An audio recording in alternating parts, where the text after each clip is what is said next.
ಪ್ರೇರ್ ಮಾಡಿ ಕಾಣಿಸ್ರಿ. ಹಾಲೆಲೂಯಾ, ಸ್ತೋತ್ರ ಪ್ರಭು ಹೆಸರೇ. ವಾಕ್ಯ ಕೊಟ್ಟಿ ಪ್ರಭು, ಈ ವಾಕ್ಯ ತಂದೆ ಜ್ಞಾನ ಬುದ್ಧಿ ಕೊಟ್ಟಿ ತಂದೆ, ಬಾಯಿ ಬಾಯಿ ತುಟಿ ತುಟಿ ನೀತಿ ನಡೆಸಿ ಪ್ರಭು ಹೆಸರೇ. ವಾಕ್ಯ ಪ್ರತಿಯೊಬ್ಬರ ಜೀವಿತ ಕಾರ್ಯ ಮಾಡಿ ಪ್ರಭು, ಅದ್ಭುತ ರೀತಿಯಲ್ಲಿ ತಂದೆ ನೀವು ಮಾತಾಡಿದ್ರೆ ಧನ್ಯವಾದ ಹೇಳ್ತಾ ಮುದ್ದೇಶ ನಾಮದವ್ರ ತಂದೆ. ಆಮೇನ್ ಆಮೇನ್. ವಾಕ್ಯ ಏನ್ ಹೇಳತ್ತದ್ರಿ?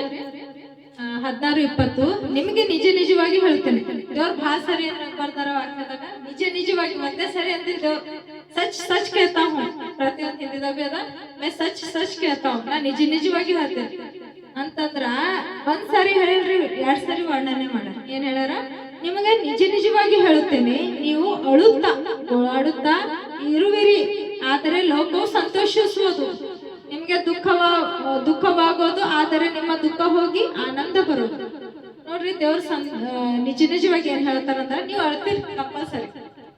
ಇವತ್ತ ಕೀರ್ತನೆ ಭಾಗ ಅದೇ ಹೇಳಾರಲ್ಲ, ದೇವ್ರ ದಾವಿದ ಯಾವ ಪ್ರಕಾರ ಗೋಳಾಡನ. ಸೊ ಇದೇ ಪ್ರಕಾರ ಯೆಹೋನ ದೇವ್ರ ಏನ್ ಹೇಳ್ಯಾರಂದ್ರೆ, ಈ ಯೆಹೋನ ಏನದ ಅಂದ್ರೆ ಪುಸ್ತಕ ಸುವಾರ್ತೆ ಪೂರ ಯೇಸು ಸ್ವಾಮಿ ಡೈರೆಕ್ಟ್ ಮಾತಾಡಿದ್ರಿ ದೇವ್ರು. ಸೊ ನಿಮ್ಗೆ ನಿಜವಾಗಿ ಹೇಳ್ತೀನಿ, ನೀವ್ ಏನ್ ಮಾಡ್ತೀರಿ? ಅಳ್ತೀರಿ, ದುಃಖ ಪಡ್ತೀರಿ, ಗೋಳಾಡ್ತೀರಿ. ಆದ್ರ ಗೋಳಾಟ ದುಃಖ ಮತ್ತದು ದುಃಖ ಗೋಳಾಟ ನೋಡಿ ದುನಿಯಾ ಏನ್ ಮಾಡ್ತದ್ರಿ? ಸಂತೋಷ. ಈ ನಮ್ಮ ಮನೆಗೆ ಏನಾರ ಕಷ್ಟ ಆದ್ರ ಮಂದಿ ಏನ್ ಮಾಡ್ತಾರ? ಸಂತೋಷ ಮಾಡ್ತಾರೆ.